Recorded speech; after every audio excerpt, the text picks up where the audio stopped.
नमस्कार विद्यार्थी मित्रों, मैं पवन सर, कक्षा 11 अर्थशास्त्र विषय पाठ 7 भारतीय अर्थतंत्र। विद्यार्थी मित्रों, भारतीय अर्थतंत्र में स्वतंत्रता पूर्व भारतीय अर्थतंत्र के आज हम तीसरे भाग लास्ट की चर्चा करने जा रहे हैं। अभी तक हम इस स्वतंत्रता पूर्व भारतीय अर्थतंत्र के 2 भाग देख चुके हैं, आज तीसरा है लास्ट। 9वां पॉइंट है विद्यार्थी मित्रों, औद्योगिक नीति। ठीक है, औद्योगिक नीति में आप देख पा रहे हैं कि ब्रिटेन में सन 1750 से 1830 तक के समयावधि में औद्योगिक क्रांति हुई। क्या देखने को मिला? 1750 से 1830 तक के समयावधि में औद्योगिक क्रांति देखने को मिली। सन 1858 तक देश का अधिकांश हिस्सा अंग्रेजों के शासन के अंतर्गत आ गया, अंग्रेजों के हाथ में, और जिसके कारण ब्रिटिश शासन के अंतर्गत आने वाले भारतीय क्षेत्रों में ब्रिटेन की उत्पादित वस्तुओं को अधिक से अधिक बेचने की नीति अपनाई गई। क्या नीति अपनाई गई? अधिक से अधिक। हम फिर से एक बार इसको देखेंगे। ब्रिटेन में सन 1750 से 1830 तक की समयावधि में औद्योगिक क्रांति देखने को मिली। उस समय में ब्रिटिश ईस्ट इंडिया कंपनी ने भारत में सत्ता स्थापित करने की क्या की थी? शुरुआत की थी, जबकि सन 1858 तक देश में अधिकांश हिस्सा अंग्रेजों के हाथ में चला गया था, जिसके कारण ब्रिटिश शासन के अंतर्गत आने वाले भारतीय क्षेत्रों में ब्रिटेन के उत्पादित वस्तुओं को अधिक से अधिक बेचने की नीति अपनाई गई। भारतीय उद्योग साहसिक निरुत्साही बने, विकास के मार्ग पर आगे बढ़ने के बजाय पीछे हो गए।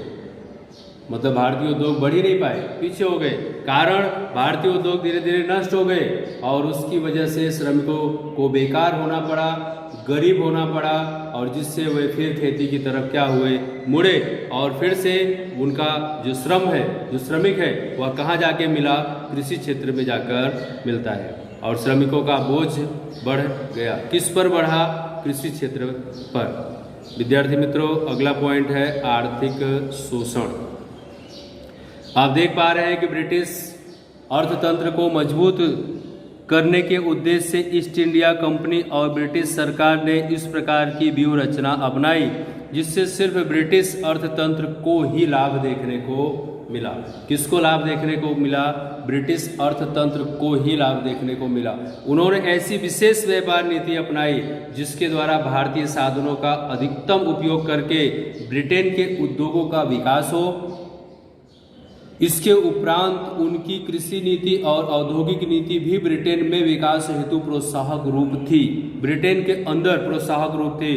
भारत के कारण ब्रिटिश उद्योगों को आवश्यक कच्चा माल मिलता रहे, और इस उद्देश्य से भारतीय कृषि का व्यापारीकरण किया गया, और जिससे ब्रिटिश अर्थतंत्र के अनुकूल वस्तुएं एवं सेवाएं मिलती रहे।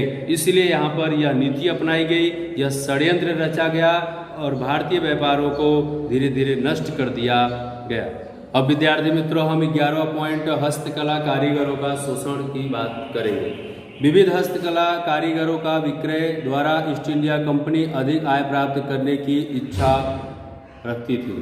ठीक है, और जिससे उसे आंतरिक व्यापार में, जिससे उसे क्या हो? आंतरिक व्यापार में एकाधिकार का लाभ लेकर हस्तकला कारीगरों के पास से बाजार कीमत की तुलना में 15 से 40% कम कीमत पर वस्तुएं खुद खरीद लेती थी, और अपनी वस्तुओं को नीची कीमत पर देने से आनाकानी करते थे। तो उन्हें अंग्रेजों द्वारा शारीरिक जुल्म भी किया जाता था। मतलब कुल मिला जुला के जबरदस्ती करके 15 से 40% कम कीमत पर उसे खरीद लिया जाता था।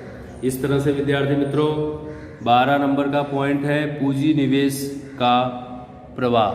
किसका प्रवाह? पूंजी निवेश का प्रवाह। आप यहाँ पर देख पा रहे हैं पूंजी निवेश के प्रवाह में ब्रिटिश शासन दौरान भारत एवं ब्रिटेन कि जिस पूंजी का निवेश किया गया उसकी दिशा ब्रिटेन की तरफ थी। उसकी दिशा किस तरफ थी? ब्रिटेन की तरफ। भारत विरोधी रखी गई। मतलब उद्योग भारत में हो, व्यापार भारत में हो, लाभ कहाँ जाएगा? ब्रिटेन में देखने को मिलेगा। अर्थात इस पूंजी निवेश पर भारत पर अंग्रेजों का साम्राज्य कायम बना रहे। मतलब कि पूंजी निवेश से भारत पर अंग्रेजों का साम्राज्य कायम बना रहे, ब्रिटिश अर्थतंत्र को उसका पूरा लाभ प्राप्त हो, ऐसा प्रायोजन किया गया था। उदाहरण की अगर हम बात करें तो सड़क और रेलवे पर बड़े पैमाने पर पूंजी निवेश किया गया। सड़क और रेलवे पर बड़े पैमाने पर पूंजी निवेश किया गया, ठीक है। और इस पूंजी निवेश के पीछे मुख्य मकसद क्या था? उद्देश्य कच्चे माल के आयात को बढ़ावा देना था। किसको? कच्चे माल के आयात को बढ़ावा देना। भारत में तैयार वस्तु की निर्यात को एक लश्करी आवागमन को अनुकूल रहे, इस प्रकार से सड़कें, रेल मार्ग तैयार करना था। इसके उपरांत रेलवे के लिए अच्छे विशेषज्ञ और अधिकारियों को ब्रिटेन से ऊंची दर पर भारत लाया गया। रेलवे का विकास कैसे हो सके, कैसे किया जा सके, अच्छे वेतन पर ब्रिटेन के अधिकारी को भारत में लाया गया। तो भारत में काम कर रहा है तो वेतन कौन देगा? भारत सरकार। कौन देगा? भारत सरकार। तो ब्रिटेन शासन द्वारा शिक्षा के पीछे किया गया पूंजी निवेश का उद्देश्य ब्रिटिश सरकार को अच्छे क्लार्क प्राप्त हो सके, इसलिए यहाँ पर शिक्षा के लिए उसने पूंजी निवेश किया। और इस तमाम पूंजी निवेश का खर्च ऊंची ब्याज की दर पर इंग्लैंड से पूंजी लाकर भारत को सौंपा गया। उसके ऊपर लाद दिया गया कि ब्रिटेन से हम पैसा लाए हैं और तुम्हारे देश में ये सारी सुविधाएं शुरू कर रहे हैं और जिसका भुगतान तुम्हें ब्याज के साथ करना है। धीरे धीरे विद्यार्थी मित्रों, भारत इस बोझ के तले दबता चला गया और उसकी आर्थिक विकास नीति जो है वह धीरे धीरे खत्म होने लगी। लास्ट पॉइंट है विद्यार्थी मित्रों, विविध होम चार्ज का बोझ। भारत को ब्रिटिश हुकूमत के प्रशासन का चार्ज भी चुकाना पड़ता था, जिसे होम चार्जेस के रूप में जाना जाता है। इसे किस नाम से जाना जाता है? होम चार्जेस के रूप में जाना जाता है। ब्रिटिश अधिकारियों का वेतन भी भारत देती थी, पेंशन भत्ता भी भारत देती थी, सेना का खर्च भी भारत सरकार का, कर्ज ब्याज का भुगतान इत्यादि का समावेश हुआ और भारत सरकार को ये सारी चीज़ें चुकानी पड़ती थी, जिसके आधार पर बनाया गया बजट ब्रिटेन में प्रस्तुत हुआ। कहाँ प्रस्तुत हुआ? ब्रिटेन में। खर्च कौन कर रहा है? भारत सरकार। बजट कहाँ प्रस्तुत हो रहा है? ब्रिटेन में। सन 1924-25 के वर्ष में, सन 1924-25 के वर्ष में 3 लाख पाउंड जैसी भारी रकम भारत ने ब्रिटेन को चुकाया। किसे चुकाया? भारत ने ब्रिटेन को चुकाया। 1945 में ये रकम बढ़कर कितनी हो गई? 1350 लाख पाउंड देखने को मिली।